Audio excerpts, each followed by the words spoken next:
Good morning. Before we begin, I think I should note that ProPublica, a distinguished organization, has announced the winners of the ProPublica prizes for investigative governance. And the prize for federal investigation legislative branch is to the majority staff of the Subcommittee on Investigations and Oversight, House Committee on Science and Technology for toxic trailers, toxic lethargy. Dr. Brown doesn't say a word about the minority or, for that matter, about members at all.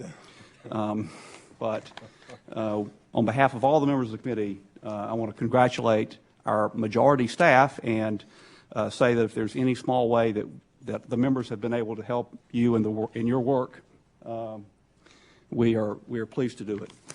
Mr. Chairman, I reserve my right to object. Again, good morning and welcome to today's hearing, the Science of Insolvency.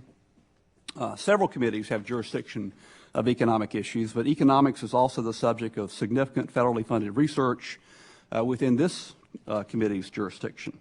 And economics, after all, has never really shaken Thomas Carlyle's term, the dismal science. This subcommittee has championed scientific integrity as necessary to inform policy decisions. There's plenty of room for debate about policy implications, but scientific facts should be assessed by scientists without political interference. If we have ever needed sound, neutral evaluations of economic facts upon which to base policy, it is now. Dr. Simon Johnson, one of our witnesses today, in his written testimony, says that we have a desperately ill banking sector. Congress and the administration are working to treat the illness, and there has been remarkably little discussion of the precise nature of the illness. The diagnosis, the determination of what is wrong with our economy appears to be a factual question, not a policy decision, but it is a factual question with enormous policy implications.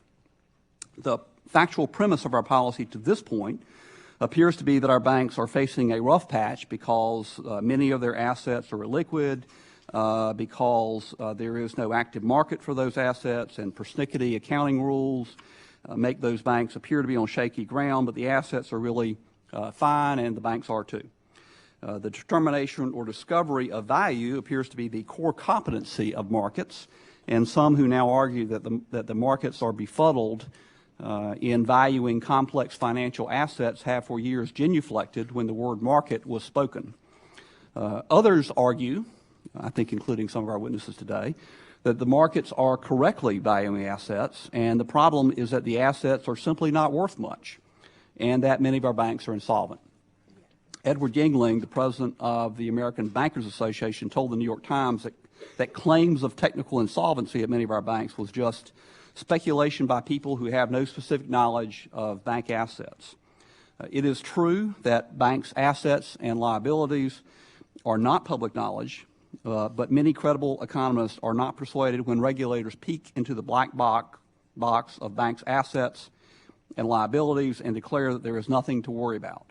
And the regulators not so long ago told us that any problems in the financial sector arising from mortgage defaults would be easily contained. What should we make of the stress test? When the stress tests were first announced, they were described as a rigorous examination of how our largest banks would perform in the event of a severe recession. The markets reacted with some consternation to that announcement. Then we heard that the stress test would show that our 19 largest banks were all solvent. Then we heard that all the banks were solvent, but some needed more money to stay in business, which was my perhaps unsophisticated understanding of what it meant to be insolvent. Then we began hearing which banks might need additional capital and how much. Paul Krugman said that the leaks of the stress test results seemed like trial balloons to see what would be believable. It almost sounded like one of the running jokes in the old television show Get Smart. Citigroup is solvent and needs no more capital. Would you believe it? Citigroup doesn't need any more capital. No. Would you believe Citigroup only needs $5 billion in capital? How about $10 billion? The results of the stress tests are now in, and they show that 10 of the 19 biggest banks need to raise a total of $75 billion in new capital by the fall. Dr. Johnson, though, some time back told the New York Times that our banks needed a minimum of $500 billion in new capital, and perhaps as much as $1 trillion in a severe recession. Dr. Johnson's estimate is generally consistent with those of various economic analyses, including the International Monetary Fund's, Goldman Sachs economists, and institutional risk analytics, among others, that have appeared in the press. So where do we really stand? What shape are our banks really in? And what shape is our financial system in generally? And what are the policy implications of all that? I now recognize the distinguished ranking Republican member, Dr. Brown of Georgia, for an opening statement. Mr. Chairman, before I begin my opening statement, I want to wish you a happy birthday, and I wish you many happy returns. I hope it's a great birthday for you. I celebrated mine last week, so you and I are almost twins. That would have been an unpleasant delivery.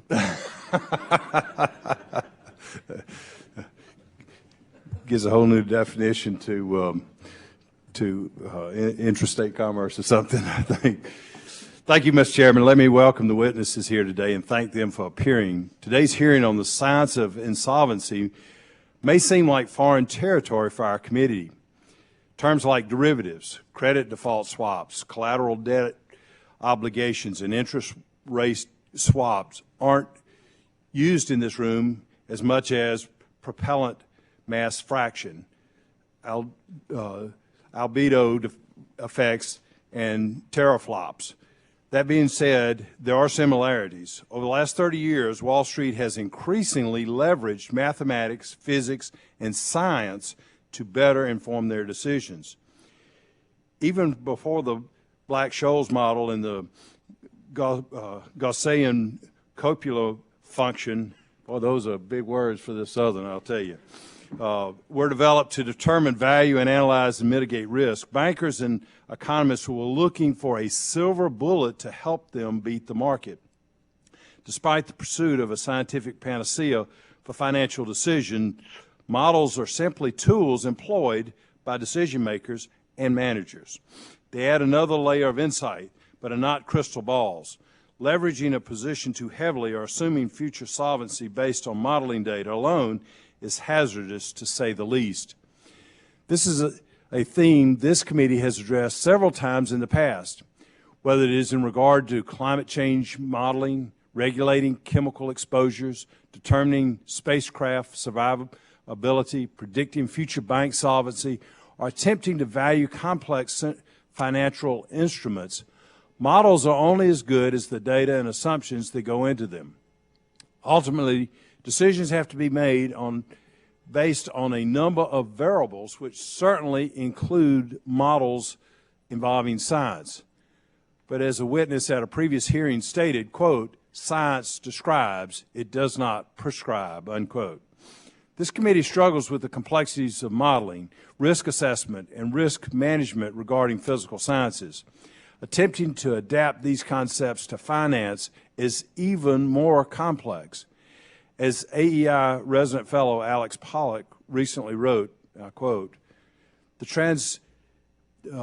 transcendent mathematical genius, Isaac Newton, having first made a lot and then lost even more of his own money in the collapse of the South Sea bubble, wrote in disgust, 'I can calculate the motions of the heavenly bodies, but not the madness of the people.' You can apply math to finance, but that does not make it a science," unquote. With that, Mr. Chairman, I'd like to add a statement from Mr. Pollock to the hearing record by attaching it to my statement. I ask unanimous consent that be done. Without objection, so ordered. I look forward to the witness's testimony on the science underlying asset valuation and the methodologies behind the recent stress test. Thank you, Mr. Chairman. Thank you, Dr. Brown. I ask unanimous consent that all additional opening statements be submitted by members also be included in the record, and without objection, it is so ordered. It is now my pleasure to introduce our distinguished panel of witnesses. Dr. Jeffrey Sachs is the director of the Earth Institute at Columbia University. Dr. Simon Johnson is the Ronald A. Kurtz Professor of Entrepreneurship at MIT's Sloan School of Management. Dr. Dean Baker is the co-director at the Center for Economic and Policy Research, and Mr. David John is the Senior Research Fellow at the Heritage Foundation. As our witnesses should know, you each have 5 minutes for your spoken testimony. Your written testimony will be included in the record for the hearing. When you've completed your spoken testimony, we will then begin with questions, and each member will have 5 minutes to question the panel. We may do more than one round. It is the practice of the subcommittee to receive testimony under oath. This is an investigative subcommittee. It seems unlikely that there would be any perjury charges arising from this. We would have to prove that you knew what the truth was and that you departed from it and what the truth was, which seems an impossible task with this panel. Do any of you have any objection to swearing an oath? You also have a right to be represented by counsel. Do any of you have any counsel here? The witnesses all said that they did not object to swearing an oath and that none had counsel. If you would now please stand and raise your right hand.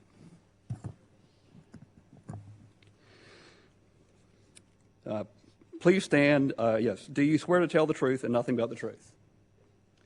All the witnesses did take the oath. We will now begin with Dr. Jeffrey Sachs. Dr. Sachs, please begin. Thank you very much for this hearing and for the invitation to appear for this subcommittee. I do not have written testimony submitted beforehand, but I would like to submit testimony afterwards, if that's all right with the committee. Thank you for holding a hearing on the science of insolvency in the financial sector. A lot is known about this, though not a lot is known about the precise value of assets on the books of our banks right now. What is known about the science of insolvency of financial institutions is that banks require regulation because they are highly leveraged and they are maturity transformers. And what that means, of course, is that very modest movements in the valuation of assets held by banks and near banks, I'll include investment banks for this purpose, can lead to insolvency and can lead also to self-fulfilling runs by short-term creditors, a very important concept in banking regulation.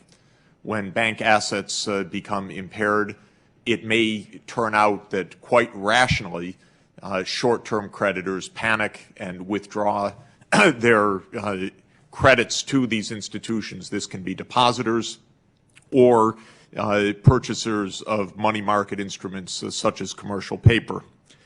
We've known all of this for 75 years since the Great Depression. The Great Depression put in a system of regulation that included 4 components: lender of last resort facilities by the Fed, deposit insurance, banking regulation by a variety of institutions, and mechanisms for intervention in capital impaired institutions, mainly by the FDIC. At the essence of the current crisis is that the shadow banking system of the broker-dealer firms on Wall Street were outside of that regulatory regime. This is a crisis that started mainly not within our commercial banks, but mainly in our investment banks. They did not have lender of last resort. They did not have tough regulation. They did not have capital adequacy standards. And they, by and large, did not have receivership mechanisms under FDIC. So we have a whole banking structure that didn't have a regulatory structure that was appropriate for the risks of leveraged maturity transformers. That's how we got to where we are right now, broadly speaking. When a crisis hits, there are 2 costs of the crisis. One is short-term liquidity seizes up in the economy. That's happened worldwide, especially after the Lehman default. And second is that the impairment of bank capital means that the financial institutions restrict their lending. They deleverage. And so the economy as a whole gets less lending on a longer-term, medium-term basis. In terms of the sharp downturn, it's the restriction of liquidity which is the major cost. In terms of the speed and robustness of the long-term recovery, it's the impaired capital that is the main interest. We've been suffering through a liquidity crisis in recent months we will now have for several years a more sluggish recovery because of less capital in the financial sector. That will be a prolonged matter. When we turn to how the administration, this administration and the preceding one and the Fed have handled this crisis, Lehman was a big mistake, of course, in how it was handled, because by letting Lehman simply file for bankruptcy, that invited the kind of creditor panic that ensued. What's happened since then has been a lack of a structured approach. There's been a lot of, I'd say, clever short-term response. The Fed has really done, post-Lehman, a reasonable job of pushing an enormous amount of liquidity into the economy to prevent an outright collapse of liquidity. But on recapitalization, there has not been a strategy even to this moment. What the stress tests tell us, I believe, is not how the banks would perform under the worst circumstances, certainly not. They tell us that there's a fighting chance of muddling through right now if the economy modestly, it performs moderately well going forward. That's fair enough. We learned something from this stress test. What we still don't have, however, is a mechanism to deal with the firms that are truly impaired, or events in which the outcomes of the macroeconomy are significantly worse than were in the stress test, which is also a very realistic possibility. My own view, and I'll conclude here, I know I'm over time, is that the FDIC receivership model is and should be the basic model that we hold to. 4 standards I would put forward that we do not have in place yet: that shareholders and bondholders should be the first to absorb losses, not the taxpayers. Taxpayers should be getting value for money injected. We're not yet seeing that yet. The recapitalization process should be transparent. It is not. And that it should be relatively speedy, and it is not. So the 4 criteria of a good workout are not yet in place. I'll close by saying that I believe that the specific mechanism of the PPIP, so-called, the Public-Private Investment Partnership, fails on all counts. It is unfair, non-transparent, and likely to be very costly to the taxpayer. I believe that in view of the relatively good news and real news of the stress test, the PPIP should be set aside, and what we should be asking from the administration are clear plans for how a real receivership would be operated if that turns out to be necessary in the event that the macro circumstances are worse than the stress tests allowed for. Thank you very much. Thank you, Dr. Sachs. Dr. Johnson for 5 minutes. Thank you very much. I think your introduction, Mr. Chairman, hit the nail on the head, which is that the science here, the science around insolvency, the science around how we think about insolvency and how to handle the insolvency of large banks has basically failed. The sophisticated models around the valuation of banks' balance sheets have obviously failed. Otherwise, we wouldn't be in this crisis. And I think we should just take that as a premise and ask what are the implications, both on a practical side of immediate policy and from a longer-term scientific side. And I think there are 3 major implications of this deep, profound failure. The first is that we should go back to basics and think much more about the incentives of the people involved with the banking system. So I don't think we know the exact nature of insolvency and insolvency in these financial institutions, but we've learned, and we can see very clearly, that the incentives for the people who run these banks have been bad, they've been distorted, and now they've become much worse. We can argue for a long time about the extent to which particular executives might or might not have believed in the past their institutions were too big to fail, meaning that if they were insolvent or faced a liquidity run of the kind that Professor Sachs outlined, that they would receive government support. Now it's uncontroversial. Now they know they're too big to fail, and they're receiving a massive amount of credit from the Federal Reserve, which I've also supported from a short-term preserve the credit system perspective, but we have to recognize the effect of this on their incentives. There is a potential Fed-based bubble developing.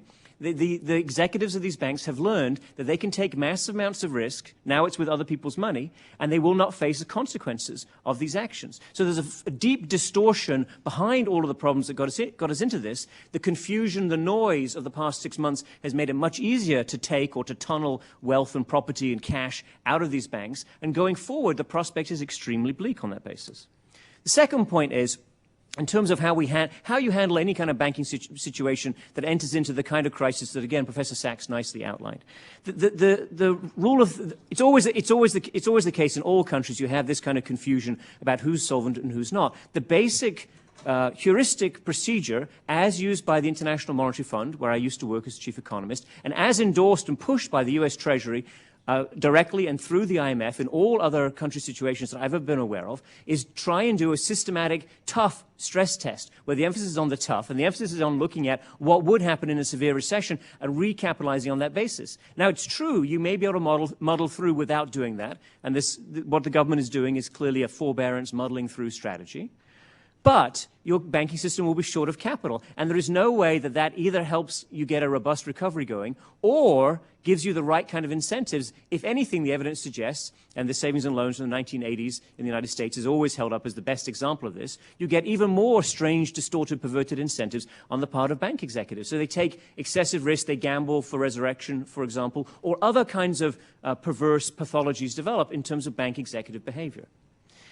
So the science is bad, it's broken. The incentives are getting worse for the banks. That we know, that is not a sophisticated mathematical modeling observation. That's very basic economics and political economy of incentives. And we haven't handled it in this country in the standard way that these problems are handled elsewhere.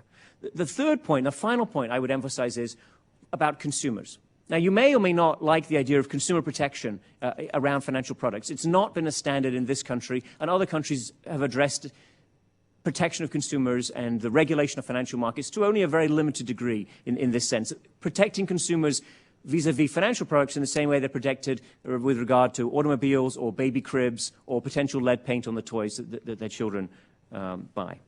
But remember, we know the incentives are bad in the banking system. We have not made progress in fixing them. The stress test was not, for perhaps good reason, perhaps bad reason, applied in the standard way. I would be very worried about the way consumers are treated. For example, the increase in fees on consumers' credit cards right now, or the ways in which consumers either have access or don't have access to refinancing possibilities. What are the terms and interest rates behind those? All of this is very murky. There's a great deal of confusion out there. It's very easy to take advantage of people, particularly when they're under duress because of a recession, particularly when they are confused about what their real alternatives are.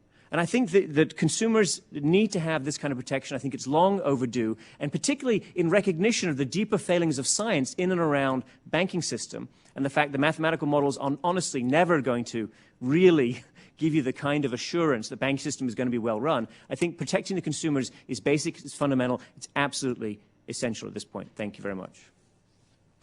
Thank you, Dr. Johnson. Dr. Baker for 5 minutes. Thank you, Chairman Miller. I appreciate the opportunity to address the committee on these issues. I want to make three main points in my comments this morning. First off, I think that the problem of troubled assets has been widely misconstrued. It's a problem, first and foremost, of mortgages, bad mortgages, not mortgage-backed securities or other complex derivative instruments. Secondly, that there really is no problem of a lack of market. There is a market there, and there's absolutely no reason to believe it's not properly pricing these assets. And thirdly, that when it comes to the stress test, that although there's some reasons to question the quality of the stress test, whether they're harsh enough, that policy seems to be inconsistent with the conclusions that the Treasury has drawn from the stress test. Okay, starting with the first point, one of the benefits we got from the stress test was just a clear delineation of what assets are at risk. And there we could see very clearly the analysis of the 19 banks showed that less than 6% of the troubled assets, or I should say the losses that were projected in the stress test, were attributed to mortgage-backed securities. The mortgage-backed securities, or I should say non-agency mortgage-backed securities, summed to less than $200 billion, and many of those were not subprime, and many of them were of older vintages, and therefore presumably not as troubled as, say, a subprime mortgage issued in recent years. So that's not the main story. The main story very clearly is mortgages. The losses projected for mortgages in the severe scenario were over $200 billion. That accounted for more than 30% of the total losses, far and away the largest single category. So it's clear that the troubled assets are mortgages more than anything. It's not mortgage-backed securities. The second point is that we have a market for mortgages. This idea that somehow there's no market, I mean, all you have to do, FDIC has acquired tens of billions of dollars of mortgages, and they're auctioning them off on an ongoing basis. You could simply look that up on the website, and you could find out the price of those mortgages. I eyeballed this. Other people have calculated it. It's around 30 cents on the dollar is the typical price that a non-performing mortgage commands. Now, the question is that a unreasonable price? And I just looked up, again, a quick analysis. I looked up what had happened to the prices for the bottom tier of houses in the most bubble-inflated markets. This is taken from Case-Shiller data, very good series on house prices. And the reason for picking this, I wasn't just cherry-picking. The idea is that where would you find the most troubled mortgages? Well, you would expect to see them in subprime markets, in these bubble markets, places like Phoenix and Miami, Tampa, San Diego, where prices had gone through the roof in the peak years of the housing boom and have now gone through the floor. So if we look at those prices, I included a short table in my testimony, you see that in many cases the prices have fallen by more than 50%. In the worst case, in Phoenix, the prices had fallen by 65.9%. Now that's data as of February of this year, and I point out that we since have about 4 months since that data, since those numbers were calculated, prices in these markets are falling 3 to 4% a month. So if you say, okay, imagine that you have a mortgage on one of these houses where you're looking at a very high probability of foreclosure, how much would you get after the cost of foreclosure, which typically are estimated 25 to 30% of the face value of the mortgage? 30 cents on the dollar looks perhaps even high in many of these cases. So there's very little reason to think that we somehow have a market failure here. To my mind, 30 cents on a dollar indicates a perfectly reasonable price. I'm not in the market for buying bad mortgages, but there's no obvious reason to question the market's judgment in this case. The last point, in terms of the stress test, again, I would agree with the statement from both Dr. Johnson and Dr. Sachs. I think it's questionable whether these were adequate. Just to give a couple quick points, the unemployment rate that's assumed as the year-round average for 2009 in the severe scenario was 8.9%. We, of course, hit that number in April, and I don't know anyone who doesn't expect it to go much higher. We're losing 600,000 jobs a month. They expect a 22% rate of house price decline over the course of 2009. House prices are declining at a 2% monthly rate. That gives you 24%. So it's very hard to paint that as a worst-case scenario. But be that as it may, the administration's interpretation of the stress test were that essentially the banks were, for the most part, with the possible exception GMAC, fine that they would be able to raise the capital necessary in the private sector to maintain their capital requirements. If that's the case, it's hard to justify the level of government assistance we currently see, and it would be reasonable to ask when the special programs would be phased out. So specifically here, I'm thinking of the special lending through the FDIC, where we have the FDIC insuring government bonds or bank bonds issued by the government, issued by the bank. Secondly, the special lending facilities that the Fed has created. And thirdly, and perhaps most egregiously, the AIG window, which I don't think we have been given a very good explanation as to what the rationale was behind the payouts that AIG has made or might make in the future. Finally, again, agreeing very strongly with Dr. Sachs, the PPIP, I think this is a very large subsidy to the banks that perhaps there'd be an argument for subsidizing them in the event that they really were on the edge of insolvency. But if we accept the results of the stress test, it's very hard to justify what could be a $1 trillion program. And again, I agree very strongly with Dr. Sachs that it's likely to be poorly run and lead to many opportunities for gaming and very large losses for taxpayers. Thank you. Thank you, Dr. Baker. Dr. John for 5 minutes. Thank you for having me. This is quite a panel to be on, actually. Some of the great people in our field. I'd like to make 4 points, and 4 relatively quick points about the stress tests and the use of models in general and on the financial institution situation in general. First off, I'd argue that the stress tests, regardless of whether they were a worst-case scenario or not, actually achieved their purpose, which was to distract people. If you look at the way the financial stocks were selling, the fear that was in the market at the time the stress tests were announced, we had Citibank selling below $1 for about 20 minutes or so. We had great concern that the financial situation as a whole was going to be a disaster and collapse. However, with the stress tests, people were forced to focus on the future, to wait for some data, regardless of how good it was, and the net result was that this hysteria seems to have subsided to a large extent, at least for now, and it did so without spending hundreds of billions of dollars to do so. So I would say that's a pretty cost-effective activity, at least for a short-run move. Second, are these valid numbers? And I think the answer is perhaps. I had an interesting situation the afternoon that Lehman collapsed, in that I was in Scotland with a group of investment bankers after a conference with the British government looking at pension issues. And as the bankruptcy was announced, everyone's BlackBerries went off, except mine. I felt a little left out, because they had calls from financial institutions around the world saying, oh my God, in this situation, do you have any idea what our assets are worth? Regardless, and these were financial institutions, both very well capitalized and those who were not, and a few that subsequently failed.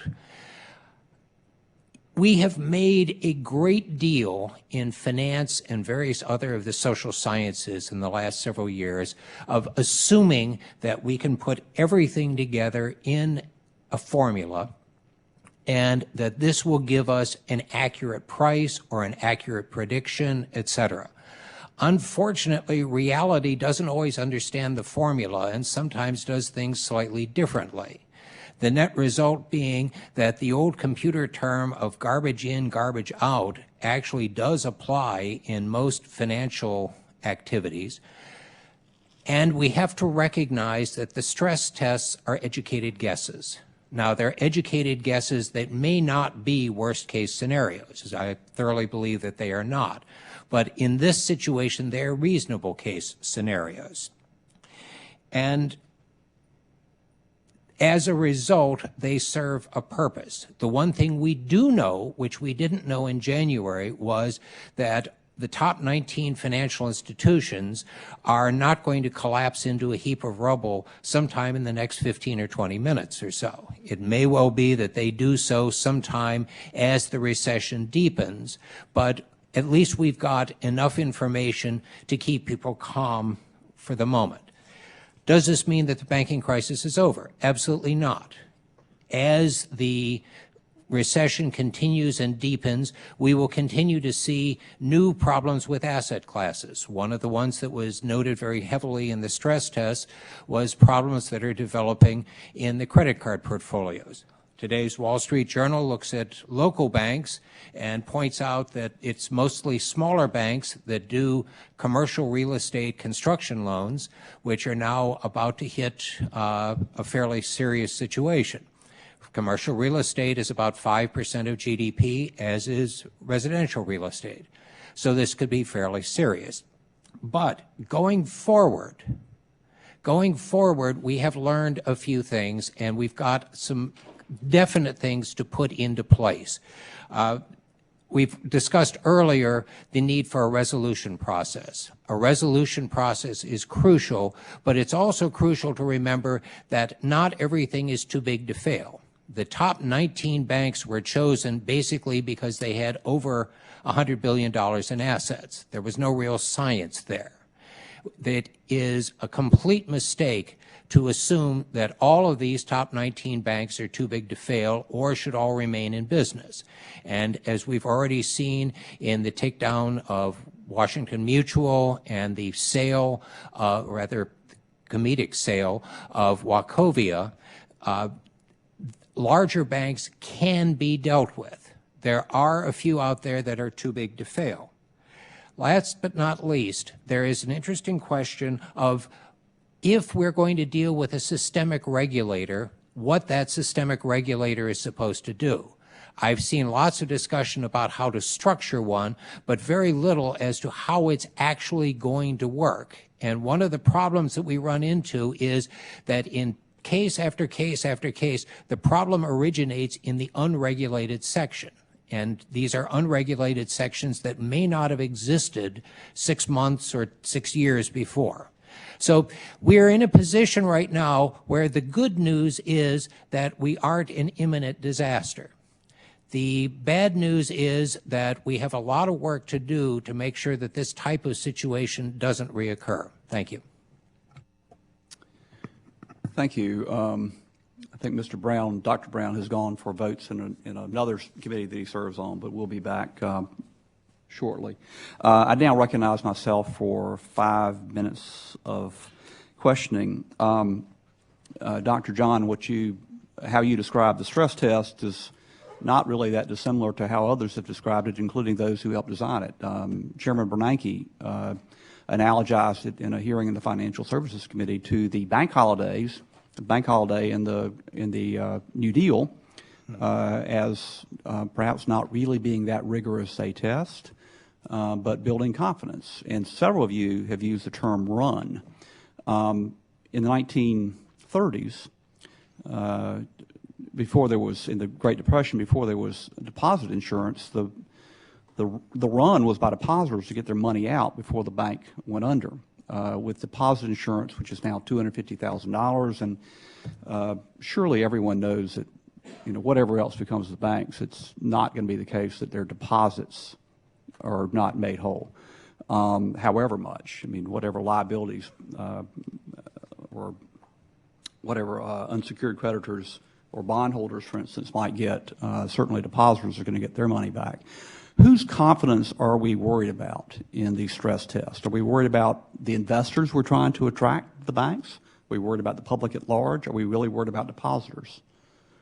Anyone, Dr. Sachs, you seem to be. I think, Chairman, we're mainly worried about short-term money market and commercial paper and other kinds of instruments that can seize up. We're not so much worried about deposit. We're not, I'd say almost not at all worried about depositors under FDIC. They showed no interest in budging at all and through all of this, and rightly so. But what did seize up was interbank lending. Right. And many other, the commercial paper market and many other kinds of short-term credit lines. That is where the big damage of the real economy also occurred between last September and now. As I said, the longer-term recovery will depend on the overall health of the banking sector, longer-term lending, and many other things. But the sharp squeeze was the breakdown of short-term credit and the near collapse of the commercial paper market. I think that the administration's gone way overboard in protecting everybody, including long-term bondholders, to try to avert another post-Lehman event. I think the post-Lehman event was a result of what we know happened in the money markets. But essentially what the administration has done is to throw an implicit, maybe even inching up to explicit guarantee over all liabilities of the banking sector, including bondholders, long-term bondholders who don't run because there's no run on long-term assets. They trade, but there's no run. Right. And so in this sense, I believe that the taxpayers are being put at far too much risk for far too little real benefit of averting panic. You want Dr. Johnson? I would just add to that I think there were broader confidence-building measures were put in place by Congress at the behest of the administration, including the fiscal stimulus which enacted in February. And I think the stress test bought some time for those effects to begin to come through the economy. In addition, the big support provided by the Fed in terms of lines of credit, and of course the FDIC guarantees that were put in place last fall. So I don't think the stress test per se convinced people, but people felt the real economy was bottoming out. And that fed through into a greater confidence that the banks are not going to get substantially worse, and that helps the points that Professor Sachs is making. But I think that it's not just the magic of not quite telling the truth with the stress test. It's a broader confidence-building measures that have actually been quite helpful.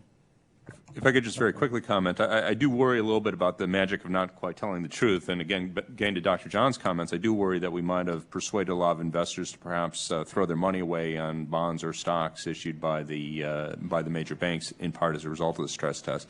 And to my mind, that's not good policy, if that is in fact the case. Okay. You don't have to elaborate. I do have one more quick question, although my time is expiring.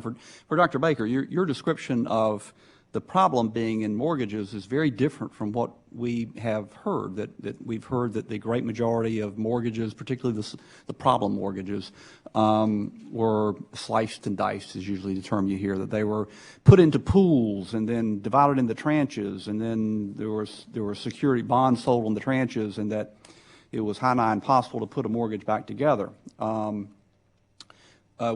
But your impression is that, or your analysis is that actually there are plenty of whole mortgages in portfolios out there? Exactly. I mean, the banks were trying to slice and dice and put them into mortgage-backed securities with the idea of offloading them so they're not on their books. And the stress test, I mean, one of the great things about the stress test was we can see who has what. For the most part, they were successful in that. So they still hold a lot of mortgages on their books, but to a large extent, they were successful in offloading the mortgage-backed securities. So at the moment, they're someone else's problem. And do we know who that someone else is? Pension fund, well, you could, Jim. Dr. Johnson? Well, we know that many of the most toxic versions, including the collateralized debt obligations, are held in Europe. So there's a lot of selling of these overseas, which is why it's a global financial problem. And the Europeans, of course, are way behind, even in terms of doing anything like a stress test on their banks. And that will come back to haunt us too, most likely. Actually, it was a question I had for later, but my time has expired. Ms. Dowkemper. Thank you, Mr. Chairman. You know, we often talk about the fact that these firms are too big to fail, and we're willing to expend billions of dollars to save them. And Dr. Johnson suggests it's too big to allow to continue at this size. How do we right-size our financial firms? I'm going to open this up to any of you who want to address this. And so, Dr. Sachs. I'm not sure that it's literally the problem of too big to fail, because it's not really even the collapse of one of these institutions that has the macroeconomic significance. What has macroeconomic significance is when a failure turns into a more generalized market phenomenon of panic or unwillingness to lend or seizing up of liquidity. Lehman Brothers was not all that big in the size of the institution or its portfolio relative to any denominator of GNP or financial instruments, but it did lead to the largest panic in history in absolute size by far. So it's really how these crises are handled and resolved rather than the size of the institution per se, in my view. And I think that there's also there is a question about the resolution of bank holding companies as opposed to commercial banks per se, because while I'm not an expert in this, the broad sense is that the FDIC's jurisdiction being only over the commercial banks and lacking jurisdiction in all of the ancillary pieces of a Citigroup or Bank of America in the holding company makes an orderly resolution all that much more difficult. So I think there's a structural problem that involves the holding company, not its absolute size, but the legal structure around resolution. And then I think that there's a big problem, in my view, the essence of the economics of this is how an institutional failure impacts short-term liquidity. That's not absolutely a function of the size of the failing institution. It's a function of how a panic unfolds and whether there are proper mechanisms for orderly resolution. Again, to my mind, what we're doing right now with the administration is implicitly saying all those bonds are also good. We're doing extraordinarily unpleasant things, I would put it, in PPIP and so forth, using taxpayers' money at great risk to protect almost perhaps $1 trillion of longer-term assets that I don't think give much help to the macroeconomics of the situation at all. Dr. Johnson, did you want to? So I would go a little bit further, and I think that the issue of size is important. I agree it's not a sufficient condition for avoiding these kinds of problems in the future, but I think it may be a necessary condition. And it is absolutely true, Professor Sachs says, that the size, the notion of size that's too big or has proved out to be too big to fail is much smaller than what, say, standard measures of antitrust would pick up for you and say, aha, here we have something we can go after with a standard antitrust action. But let me make the point like this. There are many banks in this country. Most banks in this country can fail. Banks fail all the time. The FDIC takes them over. There's a well-run, well-organized receivership process. In fact, we're world-class at closing down small banks, medium-sized banks. Big banks, we're hopeless, it turns out. Okay? Or at least we've not done very well recently. It's a very tough problem. Banks that are big relative to other banks in our system. And of course, our big banks are small relative to what they could become and relative to what they are in Europe. The biggest banks in the UK, for example, are 10 times relative to the scale of their economy, 10 times what we have here. So it could get a lot worse. A lot more complicated. And I think the way to go about this, I mean, we have to look at all the possible tools. I think there is some discussion of finding ways to apply antitrust. This would be a new, or not the standard application of antitrust, but it does go back to some of the initial principles around antitrust and the regulation of mergers, the legislation introduced after World War II. There's also, I think, a more regulation of behavior that can be done with regard to the amount of leverage you're allowed to take on. And there's an issue of interconnectedness, I think. So how do all the banks start acting in the same way? And if one of them fails, that creates a domino effect. That you have to get at through regulation of behavior. And I think while I'm skeptical of the idea you can introduce a super regulator and be done with these problems, I think regulators get captured and super regulators get super captured. Having that as part of a much broader set of legislative reform, I think, probably does make sense, as long as you come at it from all possible angles. Thank you. My time's expired. All right.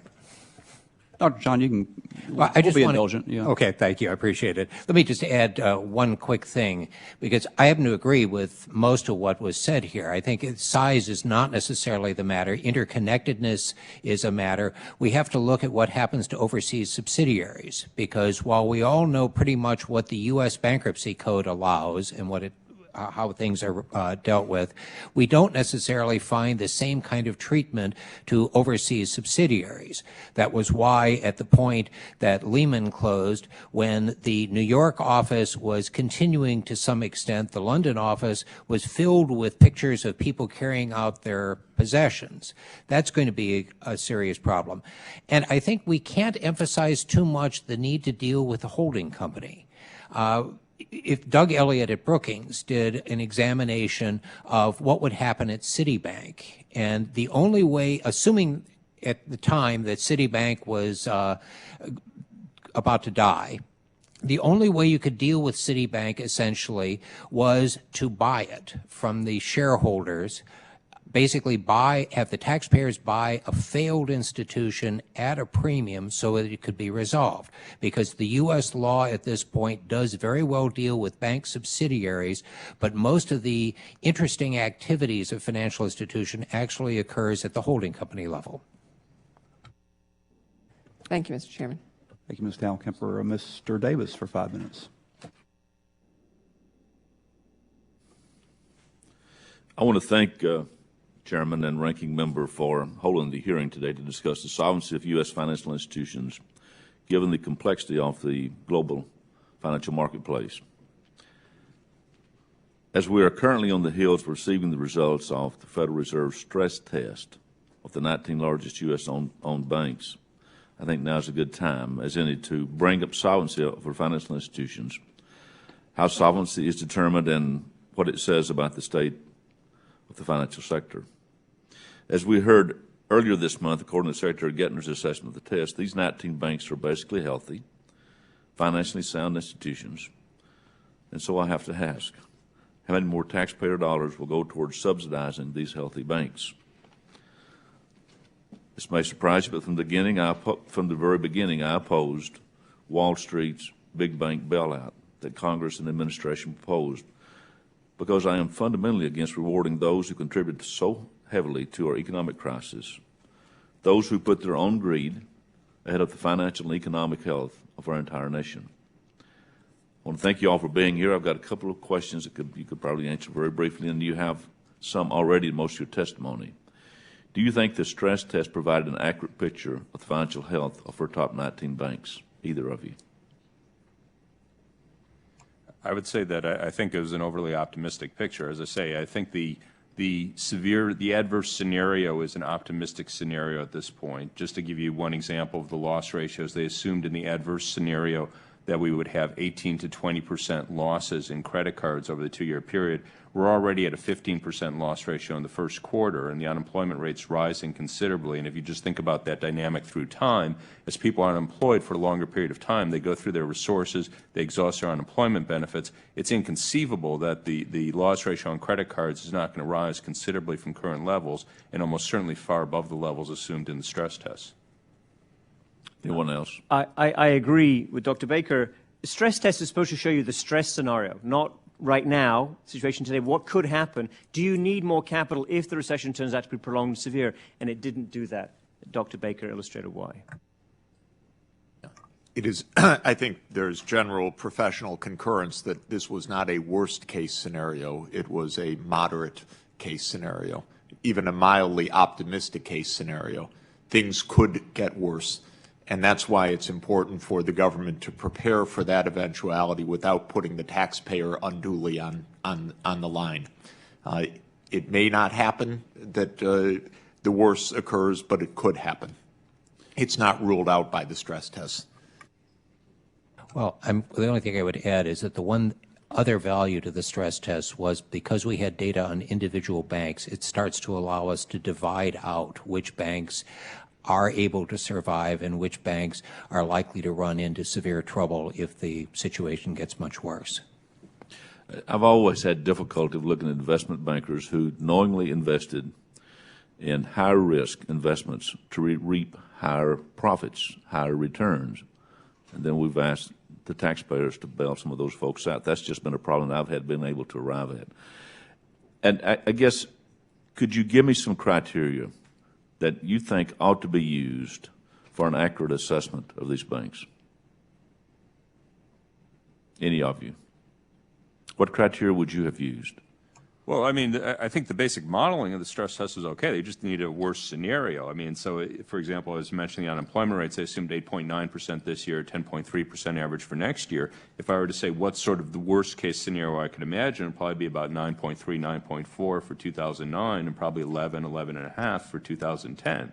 So, and you might also want to carry this out, go beyond 2010, because the economy is very unlikely to see much of a recovery even through 2011. So you might want to ask, what does a 3-year story look like? So that would be sort of the outlines. I mean, they had the basic model set up. You just had to carry it a little further.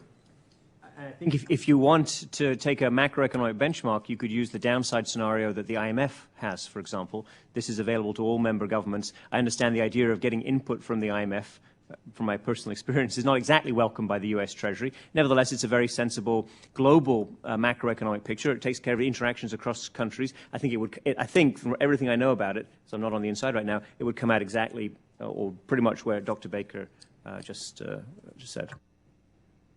And I think that in addition to fine-tuning the stress tests, what we still lack is a public policy around what to do in the worst outcomes.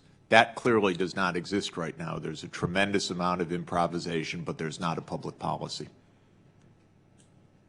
And I just very much agree with that last comment.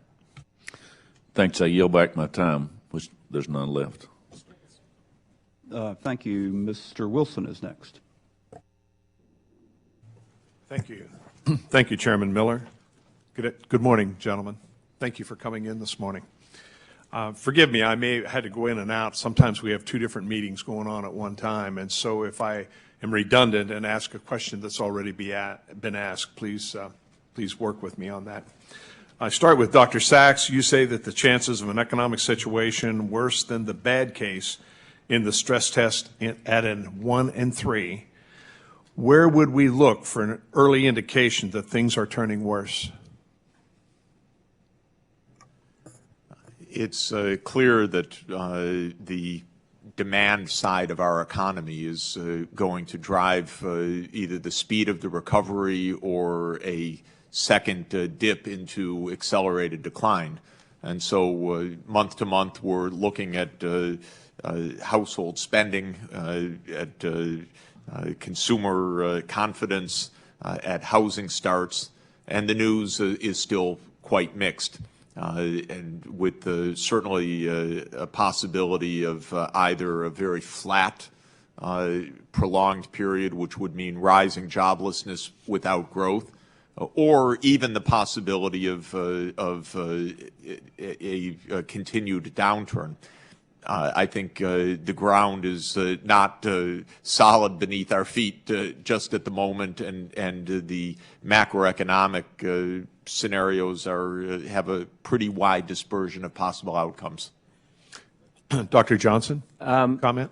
Yes, Mr. Wilson, you might look at the front page of the Wall Street Journal today. They have a very scary analysis of the effect of commercial property losses on smaller and medium-sized banks in the U.S. As you know, those banks have a large exposure to commercial real estate. This is what went wrong in previous recessions. And I think while we're rightly focused on the too big to fail financial institutions, further hits to other parts of our financial sector should not be ruled out, and those are going to come back and hit households in the way Dr. Sachs was outlining. Thank you. Dr. Baker? I was going to say it's easy to see lots of sources of bad news, this being one, further fall off in construction, which the numbers on housing construction today showed an even further decline. I'm beginning to look like an optimist because this turns out worse than I had expected. But, you know, areas like wage growth continue to trail off. One of the things that I'd been relatively encouraged about was that wage growth had maintained its momentum into the beginning of this year. It seems to have collapsed, and that leads to the prospect of sort of a deflationary spiral, which would be very bad news. So it's easy to see lots of sources of bad news. It's hard for me at this point to see much good news on the horizon. Thank you. Dr. John? I'm actually just going to agree with that. Every time I pick up the newspapers, I have to take a deep breath. It's frightening for all of us. Next question. Dr. Johnson says that our country's ability to develop appropriate policies to deal with the crisis is limited by the influence of financial oligarchy, and I haven't seen that word since freshman economics, maybe, and dominates our view of the world. Do you agree? Let me do that again. Dr. Johnson?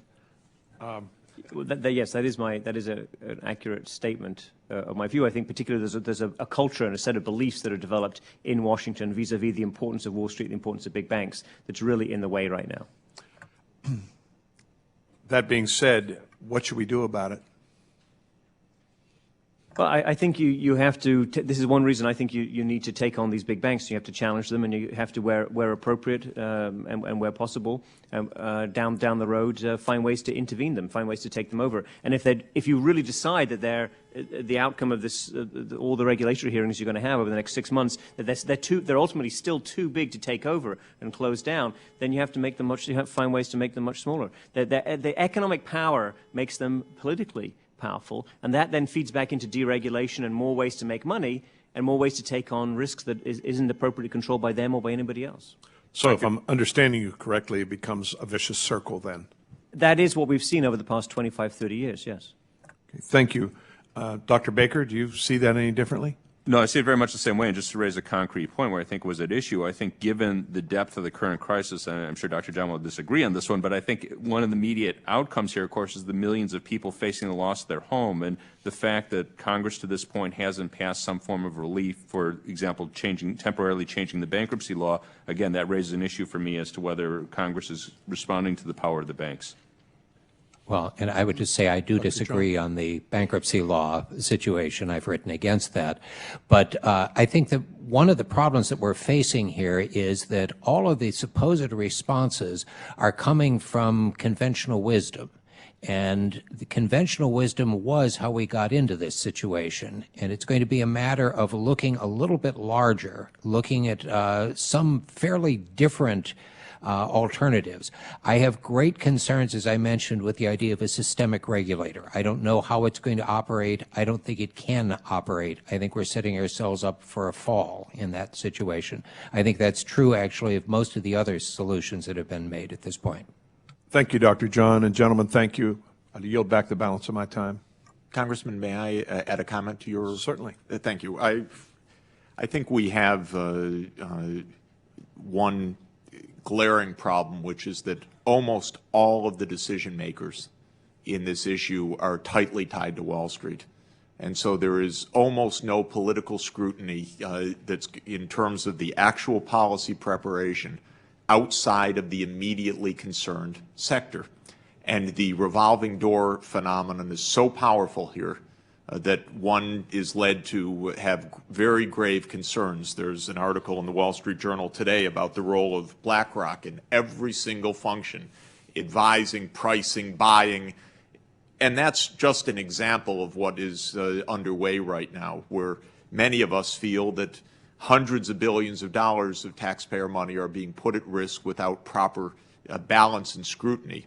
But a second point that I would add is that we have a Credit Control Act in this country that I believe is not being applied properly in these circumstances, because every time the Fed or the FDIC or other institutions make loans, put guarantees on, do other things, that's supposed to be scored.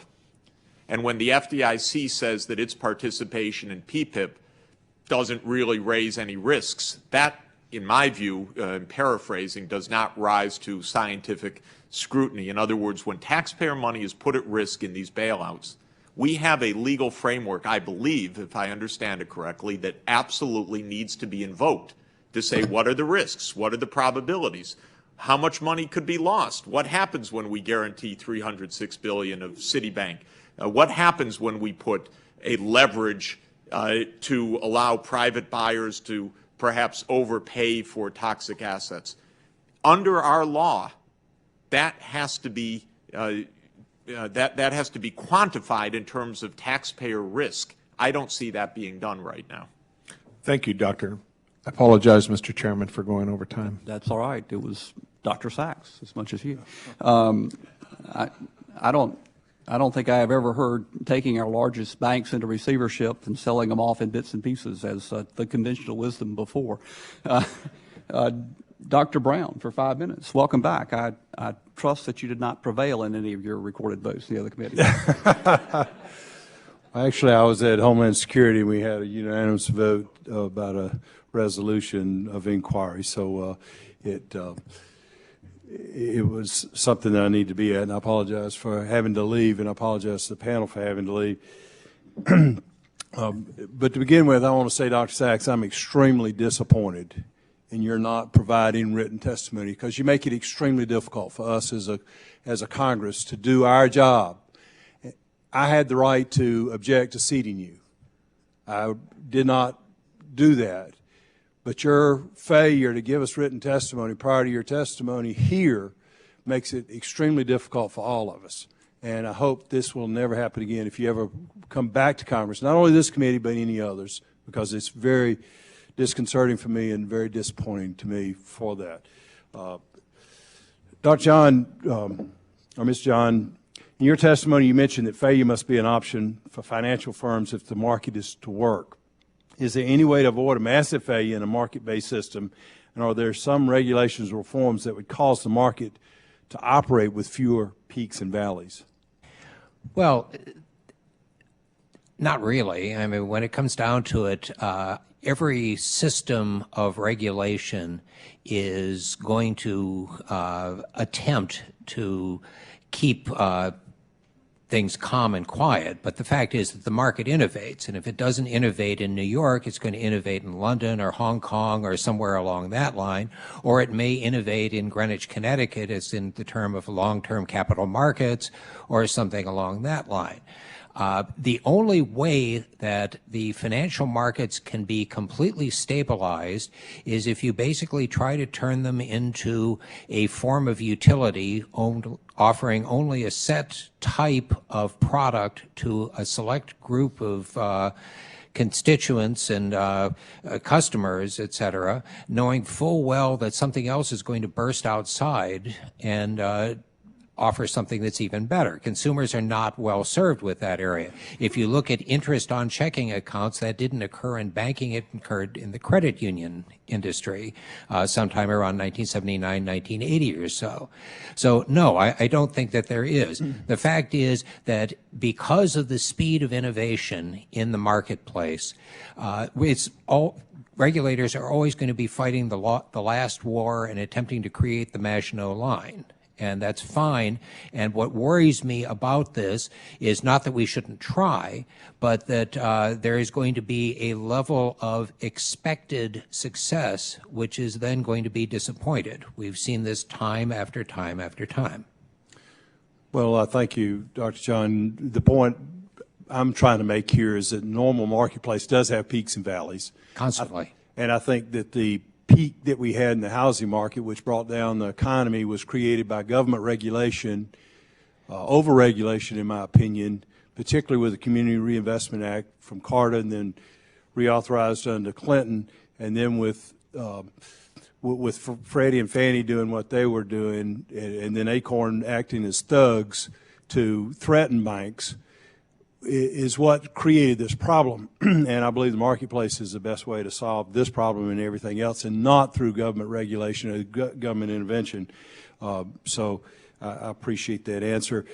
In talking with my community bankers, they are really locked down by FDIC and by the government regulations that they have today, and they are unable to loan money for the simple reason that the regulators are preventing them from doing so.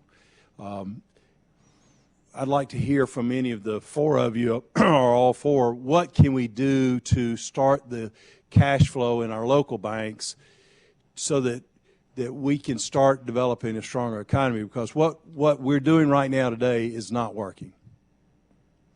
Open to any one of the four. Dr. Johnson. I think that the most important thing for any part of the banking system is to make sure that the banks have sufficient capital. And that, at the level that I think we were out of the room, we were discussing the latest data in the Wall Street Journal today with regard to the losses and the potential losses at smaller and medium-sized banks. I think there's an issue of stress testing those banks. Any bank that's undercapitalized is going to be reluctant to lend. At the same time, we have to recognize there's a big problem on the demand side for loans, so that many borrowers don't want to go to the banks anymore. So I think there's both a demand and a supply side that need to be addressed here. And I would completely agree that we're struggling on both dimensions. Well, my time's up. Maybe we can get written statements from all of you all. And, Ms. Chairman, I appreciate your forbearance and just want to make a statement that mark-to-market accounting has not worked, particularly in this downturn of our economy, and we've got to find some other method of finding out what the capital lapse is. And what the regulators are doing now today, the banks, they're undercapitalized a lot because of regulatory burdens upon the banks, where their true capital is not being considered. And with that, you back, Mr. Chairman. Thank you. Thank you, Dr. Brown. Mr. Grayson for 5 minutes. Thank you, Mr. Chairman. Let's assume, gentlemen, that you wanted to create hard, fast, clear rules against institutions that pose systemic risk and would require a government bailout. Let's assume that you were the ones deciding what those rules should be or what they would be. And let's assume that you did not want to leave it up to the wisdom or lack thereof of a particular person put in the position of judging systemic risk. What rules would you establish? Let's start with Dr. Baker. Well, I don't know if I could give you an exact set of rules. I mean, size would certainly be a factor, but again, deferring to the comments made by both Dr. Johnson, Dr. Sachs earlier, those would not be the only. That would not be the only factor. But I really don't know that you could get around the judgment of the particular regulators. I mean, I think basically at the end of the day, you would have to say, can the FDIC deal with this institution? And again, we've had the issue raised about resolution authority, and I think it would be desirable for the regulators to have resolution authority in the event of a bank holding company needing a major bank with a large bank holding company with large operations apart from the bank. I think that would certainly be desirable. I don't think that's absolutely essential, by the way. I think it's been striking how the government has been very effective in steering the course, say, with Chrysler and General Motors, even though it obviously has no resolution authority of the sort that it would with a bank. So I think it would be desirable to see Congress pass legislation like that, but I don't think that should be used as an excuse for not having dealt with Citigroup or some of the other banks that may actually be insolvent. Dr. Johnson, what rules would you establish? I would pick up on a point that was just beginning to emerge in the exchange between Dr. John and Dr. Brown a moment ago, which is I think you need banks to operate much more like utilities, as they did in the 1950s and 60s. And I think you need a risk-taking part of the financial system, but it shouldn't be the banking system. If I look at these great paintings that you have all on the wall here, reminding me of the era of innovation and breakthrough technologies we had after World War II, driven largely by private sector, a lot of private sector innovation as well as sensible use of public money, in a system where, at a time when the banking system was very tightly regulated in terms of the banks that made payments, the banks that took deposits, and there was a separation of the payments part of the economy, the part that, you know, if that collapses, we've got a very big problem, and the very simple credit-making part of the economy, including the very positive role of a lot of smaller banks that were also part of this regulatory structure, with the risk-taking venture capital, new venture creation part of the economy. I'm a professor of entrepreneurship at MIT. No one could be more pro-entrepreneur than I am, and I think that's completely consistent with keeping the rest of the banking system much more tightly contained. Go back to the 1950s and 60s in terms of bank regulation. Dr. Sachs, what substantive rules would you establish to simply prevent institutions from reaching the point where they pose systemic risk? I believe that at the core, even though we have a commercial banking crisis, that this was a shadow banking crisis that was the essence of this. And as I mentioned in my opening remarks, the four elements of proper banking regulation that have protected us from a massive commercial banking run and crisis for decades are deposit insurance, strong regulation over capital adequacy, lender of last resort facilities, and a mechanism for resolution. We lacked all of that with Wall Street, all of that. That led to a bubble in the housing sector and in other sectors that brought the whole economy into this upturn and then massive downturn. And we still apparently lack clear legal structures for resolution of bank holding companies. So I believe that we have the makings, though not being properly used right now, for the strict commercial banking sector. We do not have a regulatory system around the near banking sector, which is a big failure. We do not have a clear resolution mechanism for the bank holding company structures like Citigroup or Bank of America, and we need it for that.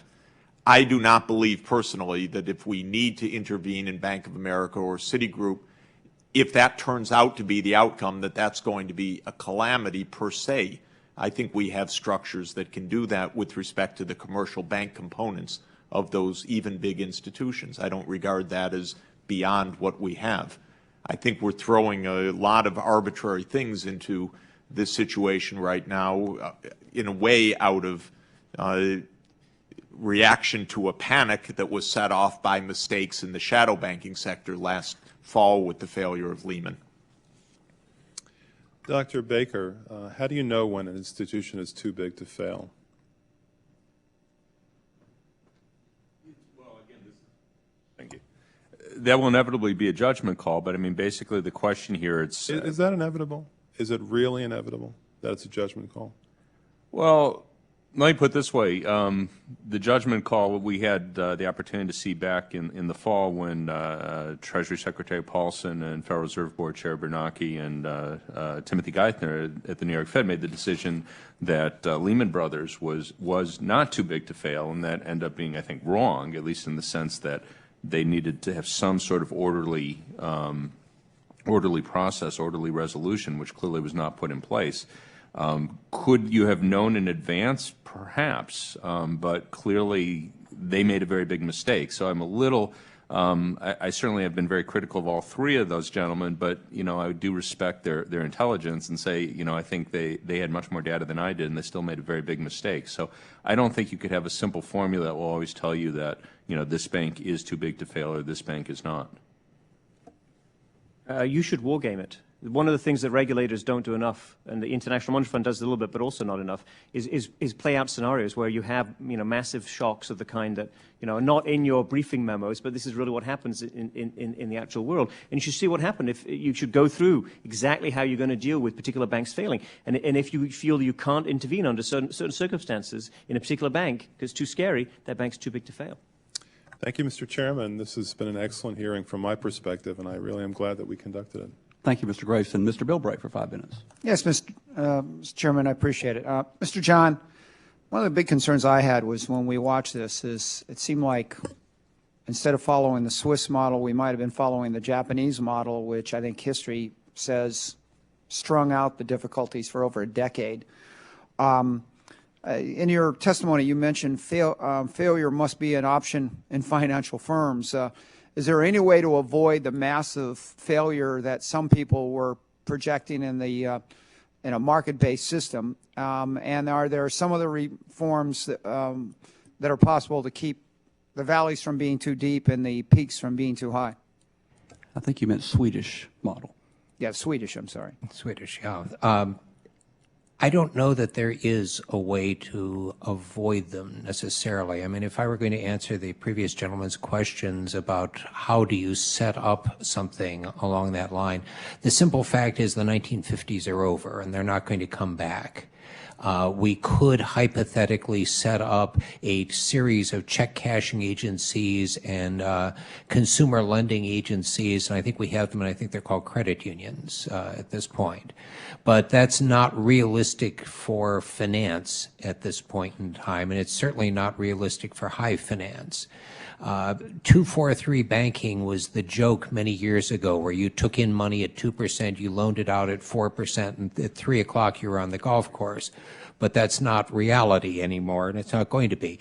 Anything that's going to be done in the future has got to be flexible, because while we have some very brilliant and highly dedicated regulators out there, we also have some exceptionally high-paid lawyers, accountants, and financial talent finding ways of getting around these various and sundry rules.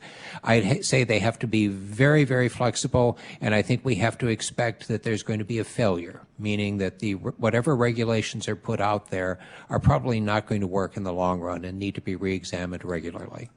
Okay, go ahead. I think if we follow the logic of what Dr. John's saying, it says this, that we can't change the system, we're stuck with what we've got, there's going to be systemic failure down the road, we're going to have to throw in taxpayer money.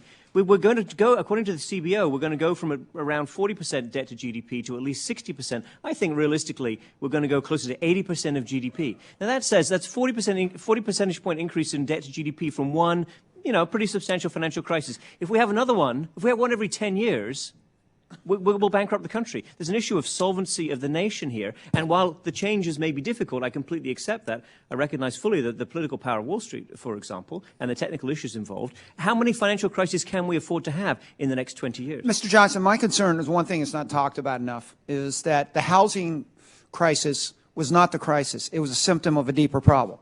That we keep chasing symptoms, Mr. Chairman, rather than going around and saying, wait, where are we coming?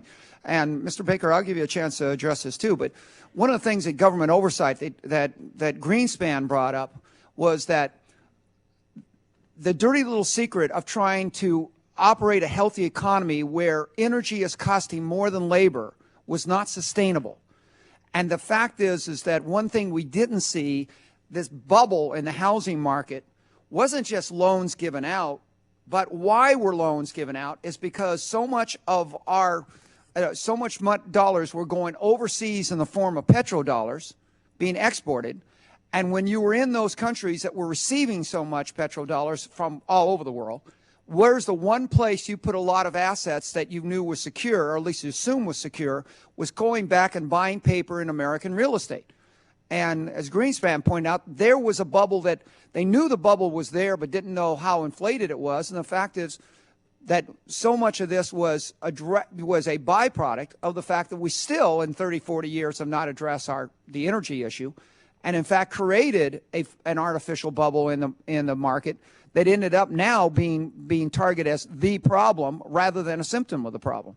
Gentlemen, I'll open that up.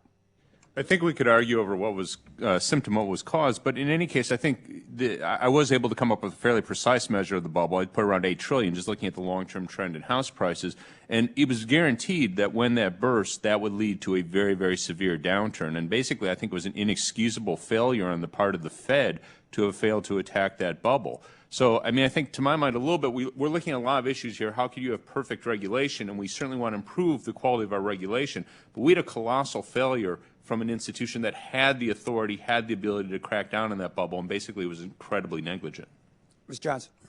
So, Mr. Bilbray, the point that Dr. Greenspan, of course, is making with regard to global imbalances, with regard to the capital that was available from the savings of countries, not only in the Middle East, but also in China and in Japan, and the effect that that had on real interest rates around the world. Now, I'm completely in favor of us consuming less energy, becoming more energy efficient for many reasons, and that would have the positive effects that you're indicating, which is you would have a smaller current account surplus, other things being equal in some countries. The oil producers would have smaller current account surpluses, and that would contribute. But the bigger issue, I think, is what was the role of this global so-called savings glut, okay? And what did the Federal Reserve do about it? Now, Chairman Bernanke, before he was chairman of the Fed, was warning about this. Nothing was done. I think Dr. John's point about regulators failing systematically is absolutely right. We have to build this into our understanding of how the world operates, how regulators really operate. If we continue, and the bigger picture around regulation, of course, is the deregulation and the Fed stepping back, and Alan Greenspan himself saying very publicly, and now I think largely recanting the view that we could let the market sort this out, and that pricking bubbles is not what central banks should do. They should clean up afterwards. Well, cleaning up afterwards turns out to be incredibly expensive. This time it was about energy. This time it was about that version of the current account imbalance, perhaps a little bit. But the broader picture is about deregulation, and it's about allowing the financial system to go up and go down. Turns out when you go down, it's a lot of public debt you're going to incur in the cleanup. We just can't afford to do that repeatedly. Thank you, Mr. Chairman. Thank you, Mr. Bilbray. Just one point quickly, the Community Reinvestment Act only applies to banks and thrifts with federally insured deposits. Only 20 to 25% of subprime lending in the 2004 to 2006 period, which is the problem period, were by institutions subject to the CRA. According to the Federal Reserve Board, 6% of the loans were actually subject to the CRA because they were a CRA lender in a CRA assessment area, the neighborhoods in which CRA encouraged lending, and the Federal Reserve Board concluded that the CRA had nothing to do with the foreclosure crisis. Are any of you aware of any scholarship, any authority that contradicts that? Okay. Second, I've listened closely for 6 years to all the testimony in the Financial Services Committee about mortgage lending for the time that I've been in Congress, which is a little more than 6 years now, and I do not recall any witness ever complaining that they were making loans they really didn't want to make, that they thought were foolish loans because the CRA was making them do that. Do any of you remember any complaints like that during that period? Okay. Dr. Johnson, you said that you thought banks should go back to being utilities, which is pretty much what they were in the 50s and the 60s. Paul Krugman, who in addition to being a notorious liberal, is a Nobel laureate in economics, so maybe we should take him seriously, has said much the same things. He said we should make banks boring again. Your Atlantic article points out that just a couple of years ago, in addition to a compensation system that was almost twice what most people made, when in the past it had been about what most people made, all corporate that the financial sector made more than 40% of corporate profits. Obviously, what we have now is a pretty sick financial system, or pretty sick banking industry, but that's not a real healthy one either, and one that bounces from that to this and back is certainly an unhealthy one. Was part of the problem that banks were making too much money, and second, the money appears to be gone. It appears to be paid out in profits or as bonuses or dividends or something, but it's now not available to help the banks get through the trouble that they're in now, and instead, as all of you have pointed out, taxpayer money is subsidizing banks to keep them alive. IMF estimates that about 17% of loan exposures at American banks are consumer lending, another 52% mortgage lending, commercial mortgages are only 6%, corporate 15%, other, I don't know what that is, 11%, it's other. And securities is 4%, consumer residential mortgage 42%, commercial mortgage 6%, corporate 32%, other 16%. I mean, it certainly sounds like the industry was making a lot of their money from consumers. Is that correct? Is that consistent with what all of you know or believe? Dr.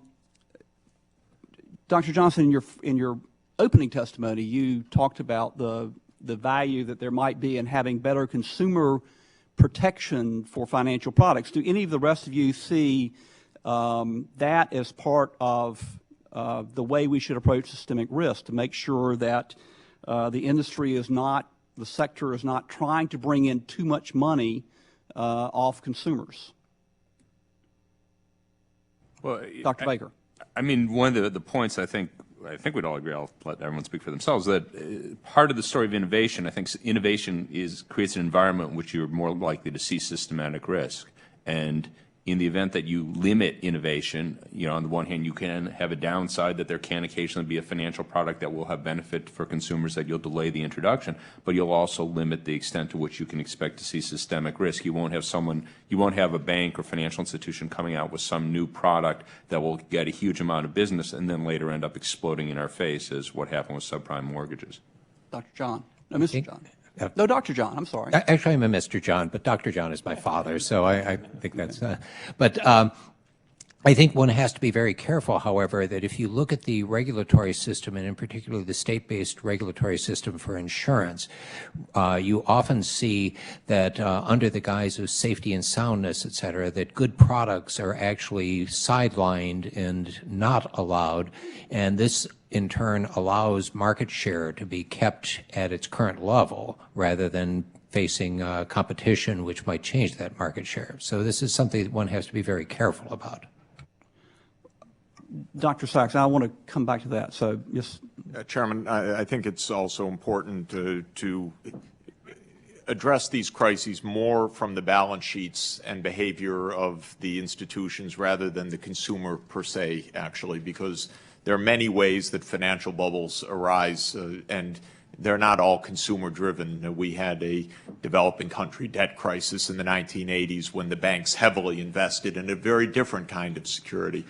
The regulation needs to enforce capital adequacy, a balanced portfolio. We should add in this discussion that the Federal Reserve made tremendous mistakes not only in regulation but in monetary policy per se in stoking this bubble. So many things went into this, but I don't believe that ultimately we're going to get a handle on stopping financial crises by addressing the end product of lending per se rather than the behavior of the financial intermediaries themselves, what their balance sheets look like, the kinds of risks that they're allowed to take, the capital standards, the nature of the oversight, the guarantees that implicitly or explicitly are given by government. And we should remember, I believe, one more critical point, which is what makes these crises dangerous are the links between the bank failure and the liquidity of the economy. That's the tight link, not the mere loss of an institution that goes bankrupt. That happens quite frequently in a market economy. It's the seizing up of liquidity. So that's why we need regulation to prevent a bank failure from spilling into a kind of Lehman panic, which is the essence of the sharp decline that we're experiencing. Well, I would like to pursue this question, and with Dr. Brown's indulgence. Dr. John, the insurance regulation model at the state level is to require, well, it's roughly equally divided between requiring prior approval and just filing followed by beginning to sell insurance products. But the filing requirements, at least, and the approval requires a filing of policy forms so that a regulator or in a public filing, anybody can see exactly what is being insured against, so that there is not quite the asymmetry of information, that there aren't insurance policies that really accept from insurance the risk that a consumer might think that they were getting covered. And second, show the actuarial numbers to support the pricing, to support the premium, both for two reasons. One is to make sure that consumers are not being gouged, but also to make sure the insurance companies are not charging too little and putting their solvency at risk. It certainly appears that insurance companies who are subject to that kind of regulation have come through this much better than the mortgage market. But you think that we would be better off not, and some of them were arguing for to be turned loose the way the mortgage market was just a couple of years ago. Do you still think that's a good idea? Well, I don't think necessarily that's a good idea, but the fact is that these 50 states regulate insurance in many different ways. Some of them do it precisely as you said and in a very responsible manner, but we have seen situations where various products which would have been beneficial to consumers were blocked or delayed significantly in certain states, mainly so that companies that didn't own that or offer that type of product could either develop it or so that they could continue to keep their market share.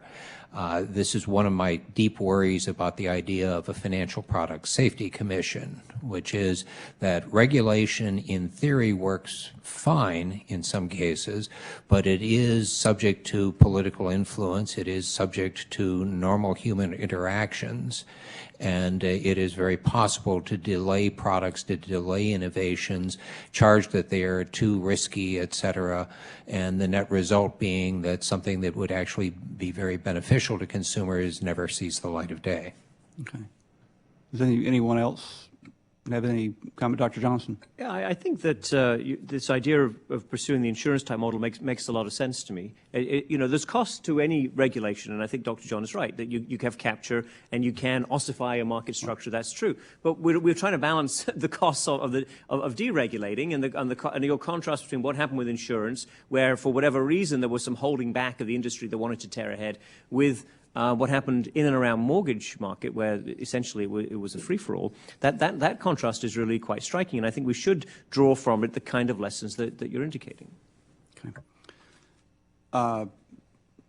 Yeah, but I just largely agree with that. To my mind, again, there obviously are trade-offs here, and I think that the risks of under-regulating swamp the potential loss from delaying the onset of the introduction of a new product. So that's really what we're asking about here. Is that what we're under now, is the swamping, the inundation from the swamping? To my mind, yes, absolutely. All right. Doctor, my time has long ago expired, but I will be similarly indulgent within reason of the other members. Dr. Brown.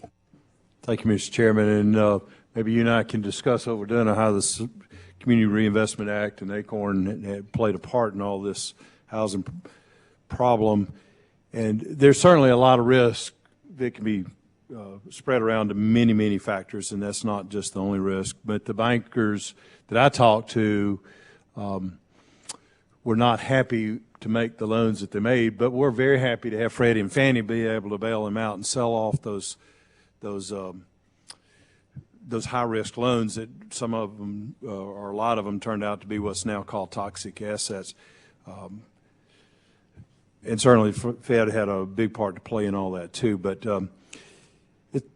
it's often said that hindsight is 20/20. However, given the current state of the financial markets, do you think it was a mistake for the SEC to oppose the idea of building large loan loss reserves? Would it make sense to create a system of loan loss reserves similar to the system that Spain has created with their housing market problems that they had over there? The whole panel. Dr. Johnson. I think that the broader, I think that there was too much. This was back to the sort of the original purpose of the hearing, which is the science, and to what extent what is the sensible science around evaluating the risks of lending. People bought into these models far too much, and I think that was a mistake. That was a mistake. I'm not singling out the SEC. I think it was very broad across our regulatory agencies, across pretty much all branches of government bought into the idea that somehow we'd made a lot of progress in terms of thinking about risk, quantifying risk, and that the people who earned an enormous amount of money on Wall Street really had cracked this very tough, age-old human problem. And the bottom line is they hadn't. We still don't understand risk, or we're still subject to being tripped up by our own misperceptions of risk as in the past. And I'm afraid, the SEC is no exception to the broad set of people, academics are definitely included in this as well, by the way, who fundamentally misunderstood and mischaracterized risk and drew the wrong implications from faulty science. Do you think the Spanish model is a good model for us to look at? Frankly, I followed the Spanish situation very closely when I was at the IMF. I haven't looked at it in the last 2 months. But what I saw then, and I had a very close colleague, senior person at the IMF, who was former governor of the Central Bank of Spain, Mr. Jaime Caruana, he warned repeatedly everyone involved in the Spanish housing market about overexuberance and about mismanagement of risks by regulators and by banks. And he turned out to have been absolutely correct on that. The Spanish housing market is a disaster. Whether I'd have to go back and look at exactly individual pieces of the policy to see if we could glean something useful from it, but the broad picture of what has been done in Spain, how the peaks and the valleys have been managed, is a terrible tale. It's going to end up much worse for their citizens than even for our citizens. Ms. John? I actually have nothing to add in this case. Okay. Anybody else? All right. Moving on, much of the financial crisis has been blamed not only on the bubble in the housing market, but also on pressure on the banks to give loans with a loan-to-value ratio of close to 100%, and sometimes many loans were given that were above the value, which statistically show a higher rate of default when you have those kind of loans. If banks were to return to the conventional loan-to-value ratio of 80%, do you believe it would help avert future financial crises? Mr. John? Well, I think it would, but I think we have to look at the subsidiary costs of that also. I mean, we have direct proof that foreclosure and problems with paying go up directly with or inversely, I guess, with the size of the down payment. So if you have a 20% down payment, you've got a lot of your own money at risk, and it's going to be much less incentive to walk away. The flip side of it, however, is that if we want home ownership to be spread across a very broad section of the economy, and speaking as a conservative, I can say that home ownership has a direct correlation with reductions in teen pregnancy, with reductions in crime, and a variety of other situations there, that you want to be very careful that in the process of creating safety and soundness in the banking industry, you don't price a significant portion of the population out of the housing market. Dr. Baker?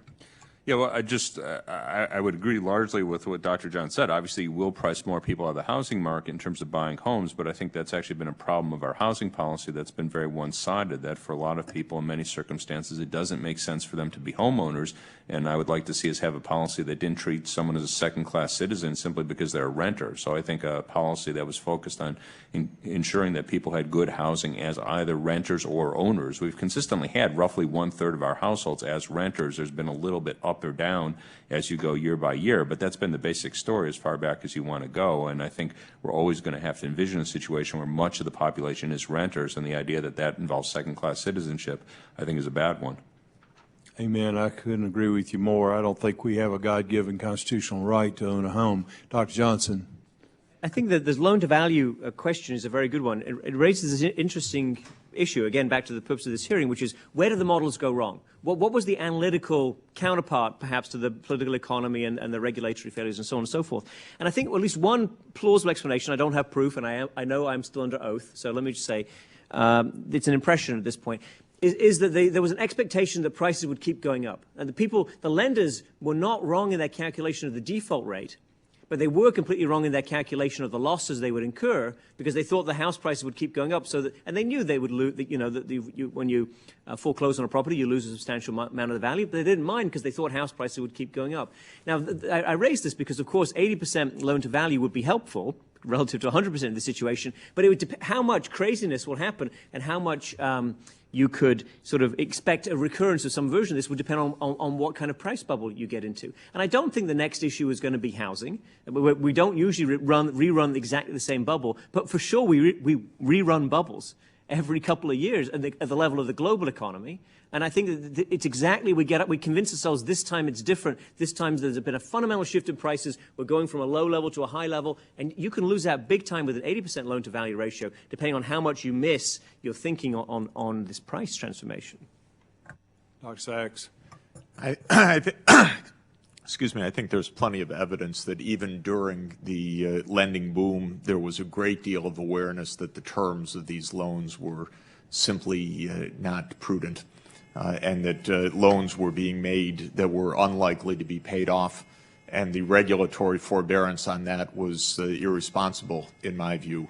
So had the lending standards been better enforced, and had the dangers of these loans, which were recognized at the time by professionals in the real estate market, been observed, we would have avoided at least some of this. We should not be making loans on the basis of ever continuing increases of prices. Prices don't ever continue to increase in real terms. They only, that's what you get in bubbles, not what you get in an economy over the long term. And regulators should know that. And regulators were warned that repeatedly by many participants in this process. Dr. Sachs, many members of Congress were warned about the impending bubble, too, and Congress refused to do anything about it in spite of repeated warnings from many sources that proved to be right, unfortunately. Mr. Chairman, I yield back. Yes, in my clock you had another minute, so you yielded that back. Dr. Johnson, it is true you're under oath, but again, a perjury prosecution would require a showing of what the truth was and that you knew what the truth was and consciously departed from it. So I think all of you can relax about that. Mr. Bilbray. Yeah, that's a comforting, concept there. I think we're really underestimating a lot of the discussion here. I guess when we were talking about second-class citizens to own property and not property, but let's remember right from the get-go, the whole concept, the life, liberty, and the pursuit of happiness was really originally life, liberty, and the pursuit of property. Most people, historians understand the pursuit of happiness was synonymous with the pursuit of property. And I guess, Mr. Baker, the problem, I guess the fine point here is not the guarantee of property, it's just the pursuit of it. So I think that we've got to recognize this runs really deep in our national psyche, the concept of moving from being a serf or a renter to being a property owner, right down to the fact of leaving the security of the eastern seaboard to venture out into the wilderness so that you could own a piece of, turf, something that motivated people out of England, France, and other parts of the world. So, I just think that psyche really is something that we underestimate as being part of the American experience. You'd agree with that, Mr. Baker? Well, certainly I don't want to take away opportunities for people to own homes, but I think what we have to do is try and, as designing policy, design policy that makes sense. And what that means is for a lot of people, it simply doesn't make sense to own a home in certain circumstances. If you're in an unstable family or employment situation, you expect to be moving in a year, 2 years, or 3 years, you're almost certainly going to lose money buying a home, even, apart from issues of a bubble price. But would you agree that our problem was we moved from guaranteeing the right of pursuit to trying to guarantee the right of possession? That's perhaps a way to put it, yes. I think we put too much emphasis on ownership, home ownership. I want to clarify that because I think that when we got into it, and both sides were very guilty of the concept of needing to expand, the middle class through the housing strategy, and it almost ended up being where you had the left and the right with different agendas moving in the same direction without really keeping our eyes open about that. I see I see the right looking at this as a great way to create more capitalists, more people with property, so they defend the property aspect. And the left may be looking at this as a way of being able to actually re-engineer a welfare program to allow access to a population that traditionally had not been allowed to it. Mr. Johnson. So I agree that what you're discussing is part of the ideology behind some of the housing froth. I don't think it's the deeper issue. I don't think it explains how we got into the deregulation. But I remember I read something right on this point this morning by Chairman Miller, actually, and so I quote him with some hesitation because I might actually know the truth and get it wrong here. I think you should treat that as authoritative. Which, as I recall, Chairman Miller dug up some numbers on how much of the subprime mortgages came from refinancings of existing homes and people who had entered into unstable families, who had family problems, who'd hit a rough patch. And it was a very large proportion of subprime mortgages that originated from people who already owned homes. It wasn't, in other words, expanding the pool of ownership in the way you're describing. It was, I think you could say it was people being taken advantage of by unscrupulous lenders. Or people doubling down. Maybe. And there is this very good book, of course, new book by Ed Andrews, the New York Times correspondent, Busted, where he goes through his own very personal circumstances that induced him to make an absolutely terrible financial decision. And he's a business correspondent for the New York Times. And I think that this I don't want to put words into Chairman Miller's mouth, but I think this is a much deeper issue of the sort of regulation of behavior. Why do we make these mistakes? Why do very sophisticated people make these mistakes? And I think a lot of it is about our personal circumstances and being taken advantage of when times are tough. Well, I think there's also the issue that those of us in Washington really encourage this to a large degree. Our taxation codes give a great incentive there. There's a whole lot of cross-the-board kind of inspiration here. But let's go back and try to find, where, and this may fall right into a category a Republican normally doesn't want to talk about. Let's talk about the institutions that seem to have functioned. The credit unions. Is it because they weren't allowed to go out into certain fields? They were limited in that. Let's talk about where was the credit unions during this process? Why don't they seem to be at the point of this crisis? Though they are getting a residual problem, it's more of a residual, not specific to their industry. Let's look at the success there. I'd say the answer is that they were boring. I mean, they know their customers. They weren't trying to expand 20, 30% a year. They weren't trying to get into very complex mortgages that, they may have not fully understood themselves. Basically, they were following old practices, and those turned out to be good practices in the context of this housing bubble. Boring. I can imagine my wife using that as the example of why our marriage has lasted 26 years. Go ahead.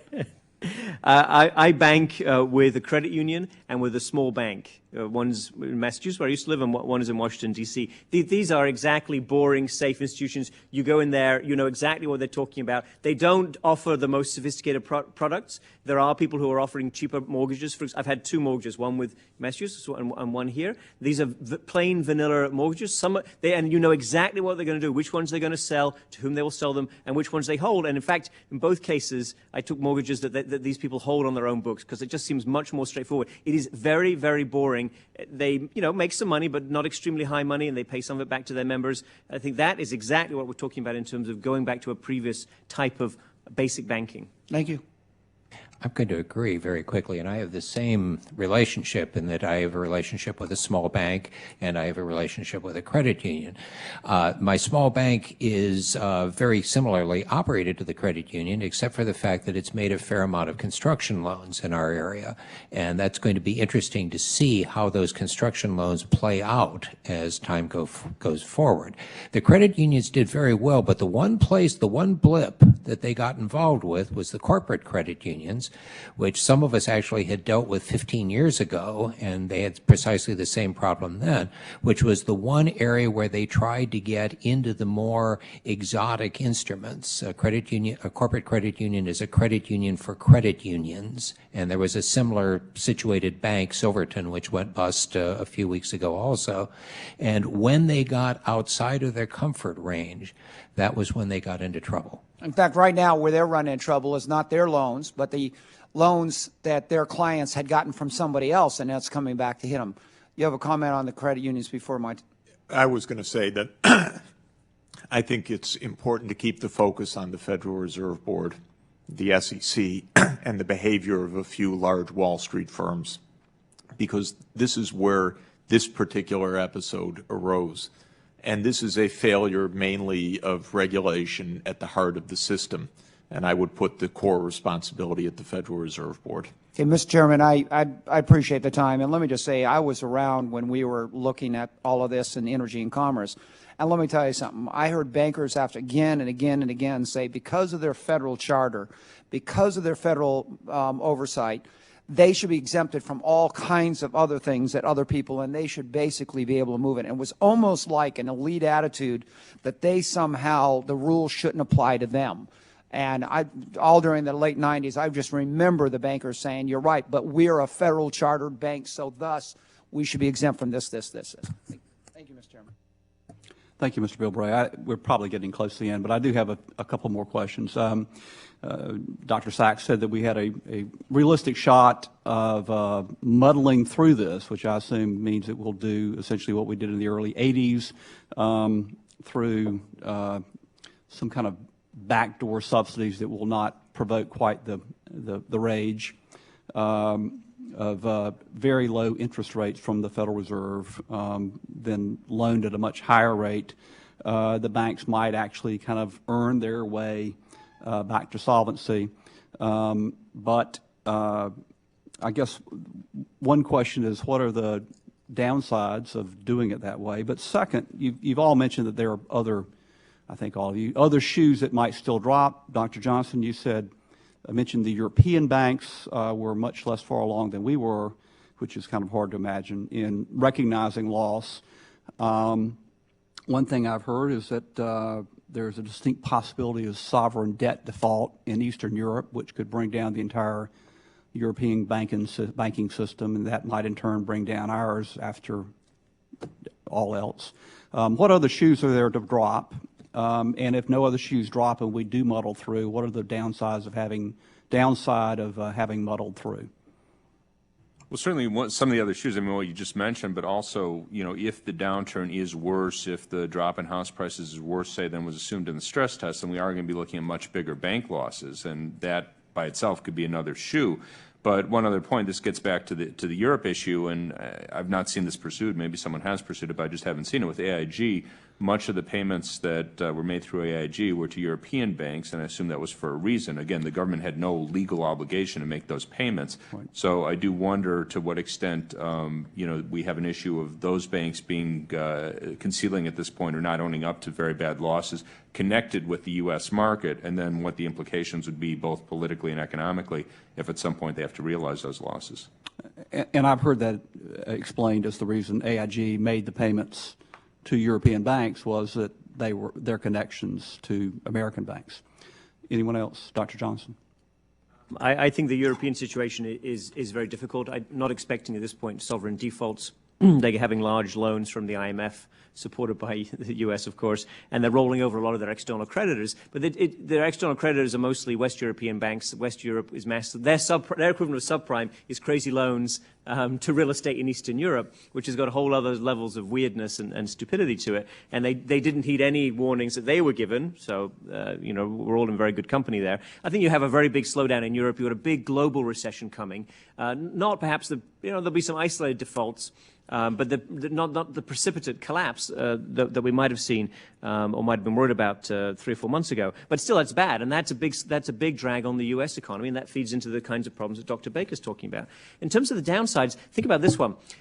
If the banks are authorized, approved, and encouraged to earn their way back to solvency, then what are the regulators going to be saying when they raise credit card fees or find ways to squeeze extra value out of people who, you know, whose credit has become impaired, who can't easily switch to another lender?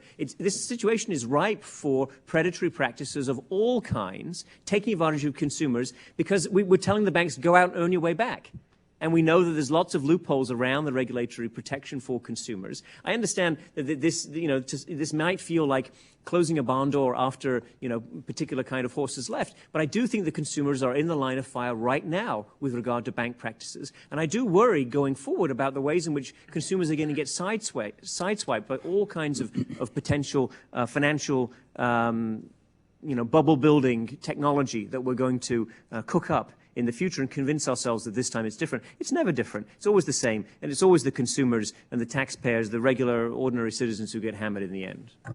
I saw an estimate that banks expect to collect $40 billion in overdraft fees this year, which is more than 4 times what they've collected. And I think this they will get away with under the existing consumer protection, existing antitrust regulation. But think of it like this: that there's a stickiness to your relationship with the bank. In a time of crisis, it's harder to switch. Okay, so you're locked in much more. Well, locking in is exactly what's got information technology companies into trouble. All right, and I think the Department of Justice is beginning to think a little bit along these lines. They should be encouraged to think a lot more about the kinds of exercise of monopoly power and pricing power you get in a period of total confusion when people's credit scores have been hurt through circumstances beyond their control. Dr. Sachs, did you? Broadly speaking, it is the macroeconomic situation which is going to determine whether the muddling through works or whether we get another serious further dip in the economy, and then all these scenarios will be brushed aside. The muddling through scenario has the advantage that it will not necessarily involve another large amount of taxpayer dollars. That's the advantage of it. The downside is that it could mean a somewhat slower recovery because of bank capital only being gradually rebuilt.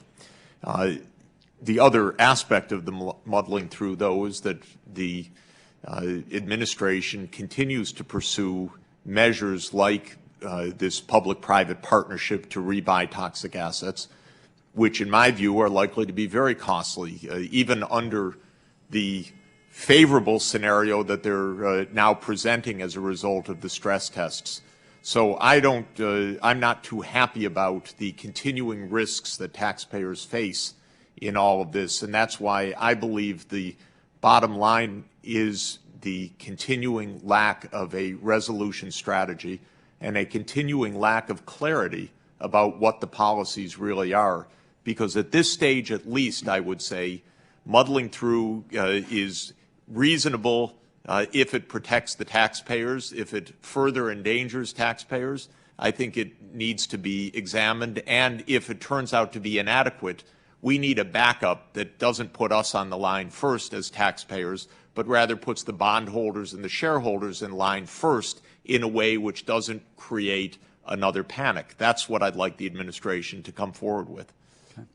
My time has expired. Dr. Brown. Mr. Chairman, just for the sake of time, I'm not going to go through another set of questioning of our panel. I want to thank you all for coming. If we could, I'd like to give you all some written questions for you to respond to, and I'd appreciate the response to those things. But I just want to make one final comment, and it's kind of a follow-up on something that Dr. Johnson said. I believe very firmly if we don't stop spending money as a government, all this is not going to make any difference, because we're borrowing and we're actually stealing from our grandchildren's future, and we're going down a road that I think is going to be disastrous. We're going down the same road that FDR went down during the Great Depression. Keynesian economics, I don't think, has ever worked, and it's not going to work with even greater and greater federal spending, and we need to get out of this financial crisis, and I believe very firmly in the marketplace. I think that's the way to do it, and I think over-regulating the system is going to do nothing but guarantee mediocrity, and is going to further delay the return. So with that, Mr. Chairman, I'll yield back. Thank you, Dr. Brown. I think we have ended our question. Sort of a question that's not another round of questions, but for purposes of our committee thinking about what our role may be, the jurisdiction of the Science Committee, and therefore the Oversight Subcommittee of the Science and Technology Committee, is research, scientific research or research. And the NSF, National Science Foundation, is within our committee's jurisdiction. A great deal of economics research is done by NSF. They have on a webpage the Nobel laureates in economics who have done research pursuant to grants from the NSF. They note with some pride. Measurement is part of our committee's jurisdiction. We obviously do not have the jurisdiction to pass legislation on this topic, but we can kind of add to the debate and the knowledge about the scholarship on economics. What other, or do any of you think, either now or can suggest later, other areas of inquiry for this subcommittee on this topic? Dr. Johnson. Well, I think you indicated at the beginning that, and actually this is in Dr. Braun's testimony as well, that you have paid close attention to how science is applied in presumably public projects, but also more broadly. So exactly, I think you could look, if I understand correctly, at exactly who developed these models, how were these models applied, and on what basis. What was the miscalculation, if you like, in terms of thinking about risk? And that would be extremely informative for you and for us, because really understanding what were they thinking? What on earth were they thinking is a very good question. These are extremely smart people who built these models. They worked, they worked very closely with the phenomenon. Was it a conceptual failure? Was it purely a failure of incentives? Was it a failure of oversight? Was it a failure of governance within those structures? That sounds to me like exactly what you would look at when there's a problem with the space shuttle, for example, which, again, from the paintings, I think you have some jurisdiction over. That strikes me as being an excellent topic to pursue. That's the application of science to these problems of fundamental social value. Dr. Sachs. One other area that might be interesting is that there's a considerable amount of research and writing about resolution issues. What do you do with the bad bank? And I believe that the link of the science to the policy making is a very important issue, because a lot of that sits outside, complains about policies, but doesn't get incorporated into the policy making. So thinking about what is the research on resolution issues and how can it be better applied in our current circumstances might be very valuable. Okay. You don't all have to have an answer to this question, but if you have one, Dr. Baker. Yeah, well, just quickly, just carrying on what Dr. Johnson said, I think certainly we do want to get to the bottom of the extent to which the mistakes were sort of ones of bad science or bad incentives. And certainly as the administration considers rules on incentive structures in financial institutions, that would be very, very helpful. And the question will be, do we need to fundamentally alter those incentive structures to prevent this sort of thing from occurring again? And last but not least, I think it would be very useful to look at the actual role of the U.S. in the global financial markets. One of the things that I've wondered throughout is to what extent we actually had control over our own destiny, and to what extent we were floating on a boat that was in a global stream. It would be intriguing to see, especially in conjunction with the Resolution Authority, how the Resolution Authority works in the U.S. is one thing, but how it works with a very complex global financial institution is something else very different. Well, I said that wasn't really a round of questioning, but Dr. Brown, do you have any other questions? Okay. All right. Well, thank you very much. This has been a very distinguished panel and a very helpful discussion. I want to thank all of you for testifying today. Under the rules of the committee, the record will remain open for 2 weeks for additional statements from the members, and as well as any follow-up questions. Dr. Sachs, you said you wish to prepare some written testimony that you would submit for the record. And with that, the witnesses are excused and the hearing is now adjourned. Good job. Thank you.